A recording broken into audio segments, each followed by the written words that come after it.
ರಾಜಧಾನಿ ಕಸ ವಿಲೇವಾರಿ ಟೆಂಡರ್ನಲ್ಲಿ ಅವ್ಯವಹಾರ ಆರೋಪ ಕೇಳಿ ಬರ್ತಾ ಇದೆ. 550 ಕೋಟಿ ರೂಪಾಯಿ ಟೆಂಡರ್ನಲ್ಲಿ ಗೋಲುಮಾಲ ಶಂಕೆ ವ್ಯಕ್ತವಾಗ್ತಾ ಇದೆ.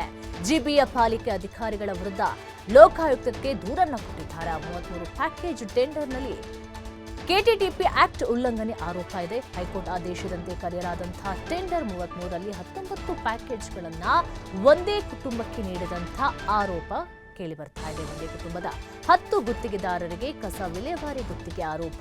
ಸಿಂಗಲ್ ಬಿಡ್ದಾರರಿಗೆ ಪ್ಯಾಕೇಜ್ಗಳನ್ನು ನೀಡಿದಂಥ ಆರೋಪ ಕೇಳಿ ಬರ್ತಾ ಇದೆ. ಸಿಂಗಲ್ ಟೆಂಡರ್ ರದ್ದು ಮಾಡಿದಂಥ ಆರೋಪ. ಜೊತೆಗೆ ಜಿಬಿಎ ಘನತ್ಯಾಜ್ಯ ನಿರ್ವಹಣಾ ಕಂಪನಿ ಅಧಿಕಾರಿಗಳ ಅನುಮೋದನೆ ಏನಾದರೂ ಸಿಕ್ಕಿದೆಯಾ? ಹಾಗಾದ್ರೆ ಜಿಬಿಎ ಪಾಲಿಕೆ ಅಧಿಕಾರಿಗಳ ವಿರುದ್ಧ ಲೋಕಾಯುಕ್ತಕ್ಕೆ ದೂರನ್ನು ಸಹ ಕೊಟ್ಟಿರುವಂಥದ್ದು. ನಿಯಮವನ್ನು ಬದಲಿಸಿ ಅನರ್ಹ ಗುತ್ತಿಗೆದಾರರಿಗೆ ಗುತ್ತಿಗೆ ನೀಡಿದಂಥ ಕುರಿತು ದೂರನ್ನ ಏನಾದರೂ ದಾಖಲು ಮಾಡಿಕೊಳ್ಳಲಾಗಿದೆಯಾ? ಮಂಜುನಾಥ್ ಬಿ, ಸಾಗರ್ ಗುತ್ತಿಗೆದಾರರ ವೆಂಕಟೇಶ್ ದೂರನ್ನ ಕೊಟ್ಟಿದ್ದಾರೆ. ಹಾಗಾದ್ರೆ ಈ ಕುರಿತು ಸಂಪೂರ್ಣ ತನಿಖೆ ನಡೆಸುವಂತೆ ಆಗ್ರಹ ಕೂಡ ಕೇಳಿ ಬರ್ತಾ ಇದೆ. ಗುತ್ತಿಗೆ ಪರವಾನಗಿ ನೀಡಬಾರದು ಅಂತ ಹೇಳಿ ಮನವಿ ಏನಾದರೂ ಮಾಡಿಕೊಂಡಿದ್ದಾರಾ? ಹಾಗಾದ್ರೆ ಯಾವ ರೀತಿಯ ಭ್ರಷ್ಟಾಚಾರ ಆಗಿರಬಹುದು? ಅಧಿಕಾರಿಗಳ ವಿರುದ್ಧ ಲೋಕಾಯುಕ್ತಕ್ಕೆ ದೂರನ್ನ ಕೊಟ್ಟಿದ್ದಾರಾ? ಸಾಕಷ್ಟು ಪ್ರಶ್ನೆಗಳು ಸಹ ಈ ವಿಚಾರದಲ್ಲಿ ಮೂಡ್ತಾ ಇದೆ. ಈ ಕುರಿತು ಸಂಪೂರ್ಣ ತನಿಖೆ ನಡೆಸುವಂತೆ ಆಗ್ರಹ ಸಹ ಕೇಳಿ ಬರ್ತಾ ಇದೆ.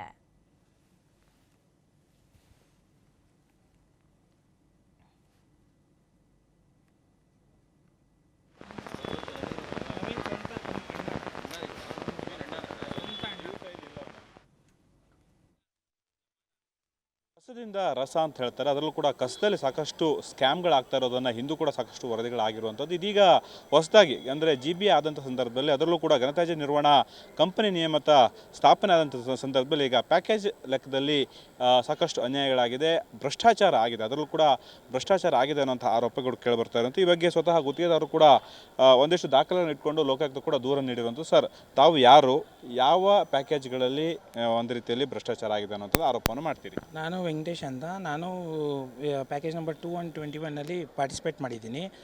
ನಾವು ಪರ್ಟಿಕ್ಯುಲರ್ ಆಗಿ 10 ಪ್ಯಾಕೇಜಲ್ಲಿ ತೊಂದರೆ ಆಗಿದೆ ಅಂತ ಕೊಟ್ಟಿದ್ದೀನಿ. ಅದರಲ್ಲಿ ಔಟ್ ಆಫ್ ದ 10ಲ್ಲಿ 5 ಪ್ಯಾಕೇಜಲ್ಲಿ ವೆಹಿಕಲ್ಸ್ ಇಲ್ಲ, ಒಂದು ಪ್ಯಾಕೇಜಲ್ಲಿ ಟರ್ನ್ ಓವರೇ ಮ್ಯಾಚ್ ಆಗೋದಿಲ್ಲ, ಒಂದು ಪ್ಯಾಕೇಜಲ್ಲಿ ಅಫಿಡವಿಟ್ ಸಲ್ಲಿಸಿರೋದಿಲ್ಲ, ಒಂದು ಪ್ಯಾಕೇಜಲ್ಲಿ LOCನೇ ಹಾಕಿರೋದಿಲ್ಲ, ಒಂದು ಪ್ಯಾಕೇಜಲ್ಲಿ ಅವಧಿ ಮುಗಿದಂಥ EMD ಸಲ್ಲಿಸಿರ್ತಾರೆ.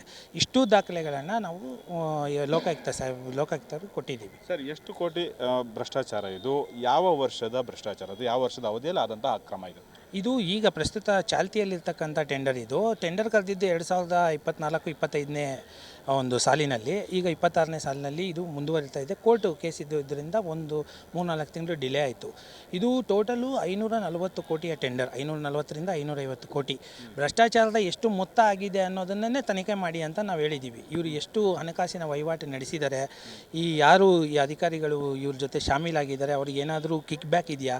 ಈ ಕಿಕ್ ಬ್ಯಾಕ್ ಇಲ್ಲದೆ ಅವರು ಯಾರಿಗೂ ಫೇವರಿಸಮ್ ಮಾಡೋದಿಲ್ಲ. ಇದು ಕ್ಲಿಯರ್ ಕಟ್ ಫೇವರಿಸಮ್ ಮಾಡಿದ್ದಾರೆ. ಕ್ಲಿಯರ್ ಕಟ್ ಫೇವರಿಸಮ್ ಮಾಡಿರೋದಕ್ಕೆ ನಾನು 2 ಉದಾಹರಣೆಗೆ ಸಹಿತ ಹೇಳಿದ್ದೀನಿ.